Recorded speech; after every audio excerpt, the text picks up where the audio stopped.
287 Lombok Pati.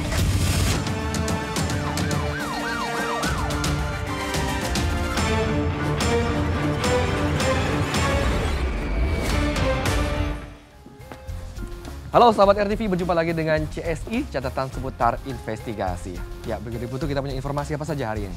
Ya, Pram dan sahabat RTV, CSI hari ini memiliki informasi terkait kasus yang sedang viral nih. Cinta segitiga seorang caleg DPR RI yang berujung maut. Ya, selain itu kami juga memiliki informasi terkait liputan mendalam kasus penjualan bayi yang baru terungkap sejak awal beraksi di tahun 2020 silam. Bersama saya Pramadika Samudra. Dan saya Brigadir Putu Fungki. Inilah CSI selengkapnya.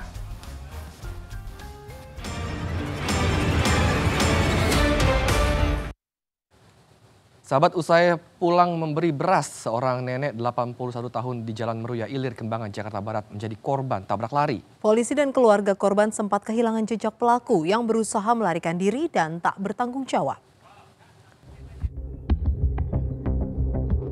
Rekaman CCTV ini memperlihatkan detik-detik seorang nenek berusia 81 tahun yang menjadi korban tabrak lari di Jalan Meruya Ilir, Kembangan, Jakarta Barat.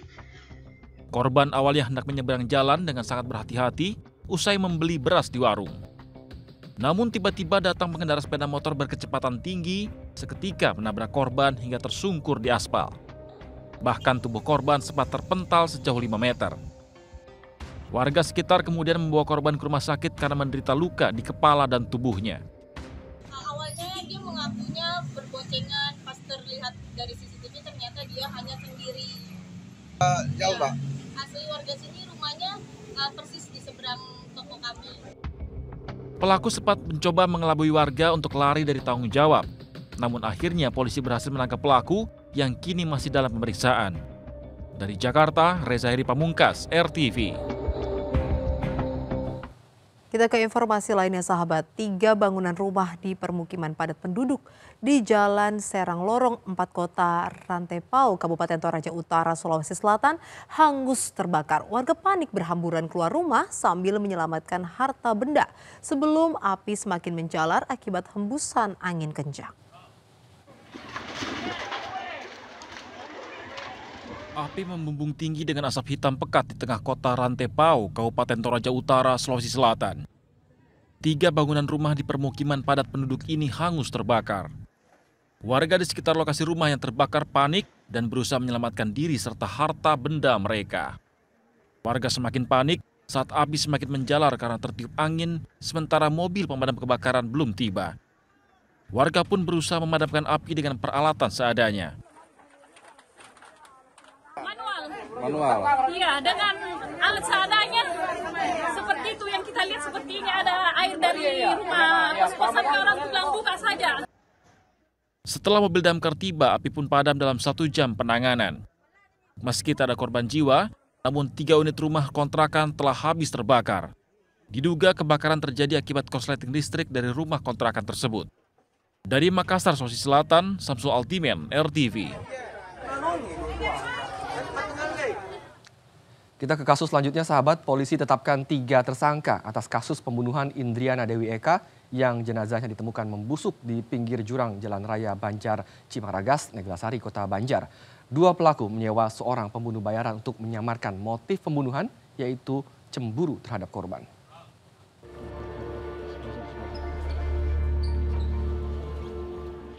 Terungkap sudah teka-teki pembunuhan seorang wanita bernama Indriana Dewi Eka yang jenazahnya ditemukan di pinggir jurang Jalan Raya Banjar Cimaragas, Neglasari, Kota Banjar pada 25 Februari lalu. Ia dihabisi oleh MR, seorang pembunuh bayaran yang disewa oleh DA dan kekasihnya DPP. MR dijanjikan uang sebesar 50 juta rupiah sehingga ia mau untuk menjerat leher korban hingga meregang nyawa di dalam sebuah mobil rental. Tersangka DA ingin untuk kembali kepada tersangka DB, di mana tersangka DA sebelumnya sempat juga menjalin pacaran atau hubungan dengan korban. Jadi mengapa kita sebut motifnya adalah cinta segitiga atau karena cemburu.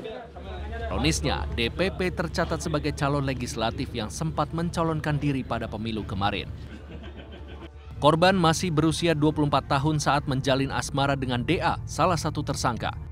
Keluarga korban tak menyangka DA akan bertindak sekeji itu terhadap putri semata wayangnya. Mintanya saya ya. Terus terang saya cuma anak satu-satunya yang ngedampingin ibunya, yang hidupin ibunya. Anak saya udah direncana anak saya. Pokoknya saya mintanya hukuman yang setimpal atau hukuman mati gitu aja saya. Ketiga pelaku pun kini harus mempertanggungjawabkan perbuatannya. Mereka disangkakan pasal pembunuhan berencana dengan ancaman hukuman mati atau pidana seumur hidup. Dari Bandung dan Jakarta, Deden Syahputra, Malau Collins untuk CSI RTV. Kita ke informasi lainnya, sahabat. Seorang perempuan menjadi korban pencurian hingga terseret sejauh 150 meter saat mempertahankan sepeda motornya. Berbekal rekaman CCTV, polisi akhirnya berhasil meringkus kedua pelaku di dua lokasi yang berbeda.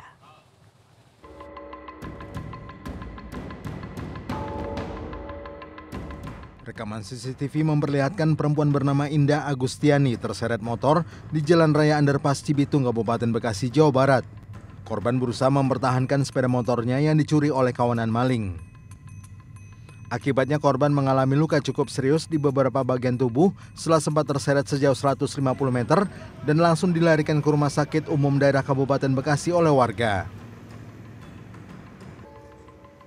Berbekal rekaman CCTV, tim gabungan Polsek Cikarang Barat, Polres Metro Bekasi, dan Polda Metro Jaya akhirnya dapat meringkus para pelaku bernama Andra dan Agus, masing-masing di Indramayu dan Jati Asih, Bekasi. Keduanya nekat menyeret korban lantaran khawatir diamuk massa. Faktor ekonomi juga menjadi motif para pelaku nekat mencuri motor milik korban. Selain para pelaku, polisi juga mengamankan sejumlah barang bukti berupa sepeda motor dan STNK kendaraan. Kejadian mereka memang tidak membawa senjata tajam, tapi memang monitor muter ke sekeliling wilayah di mana yang bisa melakukan kejahatan. Kebetulan pada tanggal tersebut korban meninggalkan kunci di motornya dan di pinggir jalan.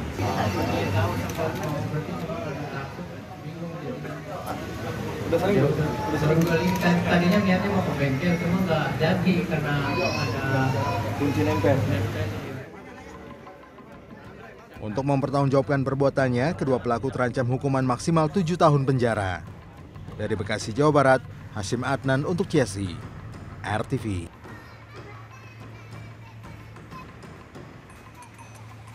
Polsek Tambora berhasil mengungkap kasus penjualan bayi yang ternyata sudah beroperasi sejak tahun 2020. Ya, selengkapnya dalam liputan dalam CSI akan hadir sesaat lagi.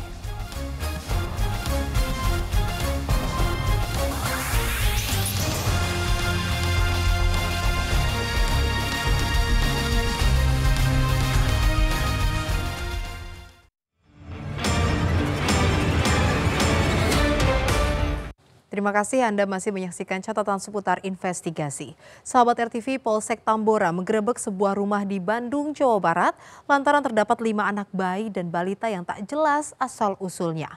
Dari hasil penyidikan, pelaku mengaku telah membeli bayi dan balita tersebut sejak tahun 2020 dari berbagai provinsi. Ya, lantas apa dasar pelaku membeli mereka? Benarkah ada tindak pidana perdagangan orang di balik kasus ini? Selengkapnya dalam liputan dalam CSI bagian pertama, Ibu Jangan Jual Aku.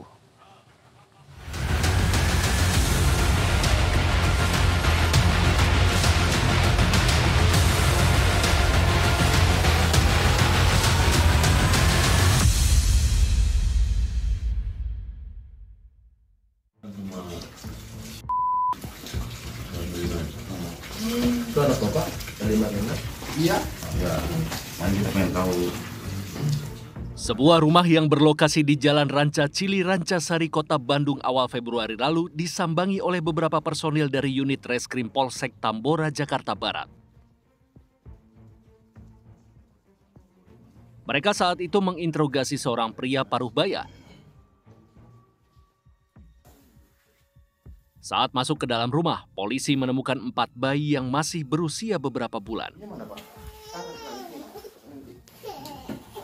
Selain itu, di dalam rumah polisi juga menemukan seorang balita berusia 4 tahun berjenis kelamin perempuan. Bapak ngurusnya masa beli sih Pak perawatnya? Bayi dan balita itu tak jelas asal-usulnya. Mereka diduga hasil dari tindak kriminal perdagangan orang. Selain itu, kondisi mereka cukup memprihatinkan. Ternyata bukan hanya satu bayi aja Mas yang ada, tapi ada 4 anak bayi yang lainnya. Yang mungkin kondisinya pada saat itu ada beredar di video atau foto cukup kasihan ya, karena bayi-bayinya tidurannya di lantai mungkin karpet atau busa yang tipis itu Mas. Bayi dan balita itu pun dibawa ke Jakarta sebagai langkah lanjut penyidikan polisi. Untuk sementara waktu, mereka dititipkan ke Panti Sosial Cipayung, Jakarta Timur untuk diperiksakan kondisi kesehatannya masing-masing. Polisi akhirnya menetapkan 3 tersangka dari kasus temuan bayi dan balita ini. Pemeriksaan selama hampir 10 hari akhirnya membuahkan hasil. Bayi dan balita tersebut ternyata dibeli oleh salah satu tersangka. Wanita berinisial EM ini mengaku telah membeli bayi dan balita tersebut sejak beberapa tahun terakhir. Transaksi ia lakukan di sejumlah tempat, 3 dari Karawang, Jawa Barat, 1 dari Surabaya, Jawa Timur, serta 1 lagi dari Jakarta. EM membeli mereka dengan nominal sebesar 3 hingga 5 juta rupiah. Kasus ini terungkap atas aduan dari seorang ibu berinisial T yang baru saja menjual anaknya kepada tersangka EM. Ia mengaku EM baru membayar 1,5 juta dari 4 juta rupiah yang dijanjikan kepadanya. Alhasil, ia pun akhirnya melaporkan tersangka EM ke Polsek Tambora atas dugaan penculikan anak. EM beraksi tak sendiri. Ia membeli bayi-bayi itu bersama dengan suaminya yang berinisial AN. Perkenalan T dan EM terjadi di media sosial saat kandungannya berusia 8 bulan. Saat itu, EM berjanji untuk memberi uang sebesar 4 juta rupiah dan menanggung seluruh biaya persalinan. Namun setelah melahirkan, T hanya dibayar sebesar 1,5 juta rupiah.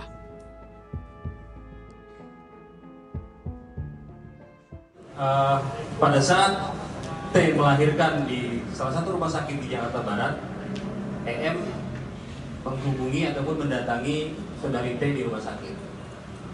Kemudian atas kesepakatan kedua belah pihak antara saudari T dengan saudari EM ini, disepakati EM akan membayar sejumlah uang sebesar 4 juta rupiah.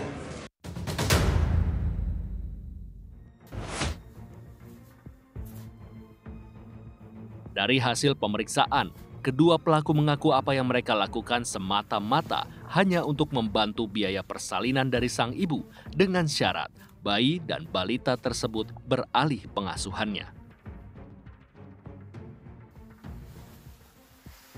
Kenapa bisa memilih T? Karena menurut Ibu EM, di situ banyak sekali Mas yang menawarkan, tapi harganya atau ada biaya-biaya yang harus digantikan itu. Ibu T ini termasuk yang tidak terlalu mahal lah Mas, ibaratnya begitu. Namun Komisi Perlindungan Anak Indonesia punya sudut pandang lain terhadap alasan para pelaku. Menurut KPAI, modus yang dilancarkan oleh pelaku merupakan modus lama tindak pidana perdagangan bayi. Ada pihak yang seolah-olah baik gitu ya, membantu persalinan dan mengincar keluarga-keluarga yang tidak mampu melakukan persalinan. Tapi niat baiknya itu berujung kepada katakanlah dengan dibayar pembiayaan persalinan, tapi anak ini diasuh oleh mereka dan bahkan berpindah tangan gitu ya. Peralihan hak asuh anak sejatinya tidak boleh dilakukan secara asal-asalan. Terlebih jika terdapat nominal rupiah di balik itu. Lantas, bagaimanakah keseharian pelaku? Benarkah apa yang ia lakukan semata-mata hanya karena ingin membantu? Dari Jakarta, tim liputan untuk CSI RTV.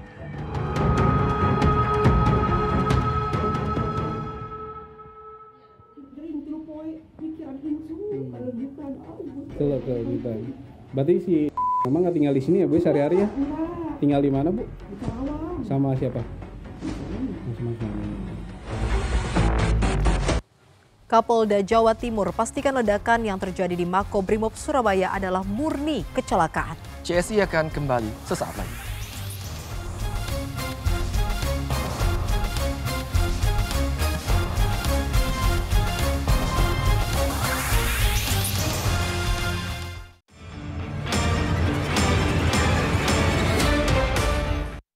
Kita lanjutkan CSI, sahabat. Kapolda Jawa Timur memastikan tidak ada korban jiwa akibat ledakan yang terjadi di Mako Detasemen Gegana, Satuan Brimob Polda Jatim pada Senin pagi. Namun 10 orang anggota Gegana menderita luka-luka dan telah dirujuk ke Rumah Sakit Bayangkara. PPI Bolo, PPI, bangunnya Brimob, ono ledakan. Ledakan terjadi di markas Brimob Subden Jibom Detasemen Gegana Polda Jawa Timur di Jalan Gresik, Surabaya, Senin pagi. Tidak ada korban jiwa dalam peristiwa itu, namun 10 orang menderita luka-luka dan telah dirujuk ke Rumah Sakit Bayangkara Polda Jawa Timur. Beberapa ambulans berdatangan membawa korban luka untuk mendapatkan perawatan medis di instalasi gawat darurat. Dari hasil penyelidikan, ledakan dipastikan berasal dari bahan peledak berdaya ledak rendah. Sementara penyebab ledakan murni kecelakaan yang tidak terduga dari bahan peledak yang disimpan di gudang. Diduga ledakan ini berasal dari sisa-sisa temuan bahan peledak yang akan dimusnahkan, akan didisposal. Jadi kebetulan di Jibom Gegana Polda Jatim ini kita belum memiliki gudang yang standar. Jadi sisa-sisa bahan peledak itu disimpan di sebelah kantornya Den Gegana. Selain korban luka, ada beberapa kerugian material, yakni kerusakan pada bangunan kantor di markas Brimob serta mobil yang berisi peralatan penjinak bom.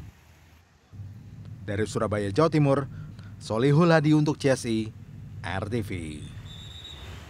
Sahabat, pelanggaran lalu lintas terjadi hampir setiap hari. Dan kali ini, pelanggaran lalu lintas apa yang sudah terekam? Mari kita lihat bersama-sama videonya. Aduh, ini ya sahabat, dapat kita lihat ya, ini mobil pick up sedang membawa muatan yang sangat banyak. Ya, ini pick up atau truk ya. Dan dia membawa muatan yang sangat banyak sampai miring-miring gitu loh. Ya ampun, ini sungguh-sungguh sangat berbahaya karena membawa muatan berlebih ini sangat membahayakan baik pengguna jalan lainnya ataupun pengendaranya itu sendiri. Dapat kita lihat dari video ini juga kendaraan sudah berat sebelah ataupun udah tidak seimbang yang pasti menyulitkan pengemudi untuk bermanuver. Dampak buruk lainnya yaitu membuat performa mesin berkurang, boros bahan bakar, suspensi tidak maksimal dan membuat ban semakin tipis. Dan sahabat, hal-hal tersebut tentunya membuat berkendara tidak akan nyaman dan juga tidak aman.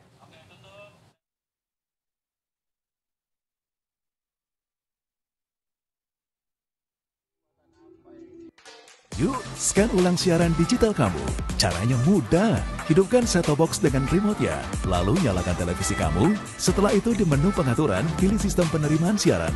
Selanjutnya masuk ke program tuning otomatis untuk mencari siaran digital. Dan tunggu sampai prosesnya selesai. Jika siaran digital belum ditemukan, coba ulangi langkah sebelumnya untuk proses scan ulang. Atau pilih manual scan dan masukkan kode UHF sesuai kota masing-masing. Ayo, scan ulang siaran digital kamu sekarang. Jika ada kendala siaran RTV, hubungi semua sosial media atau website RTV.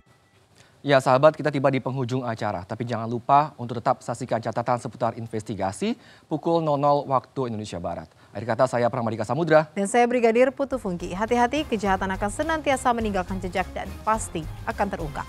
Sampai jumpa.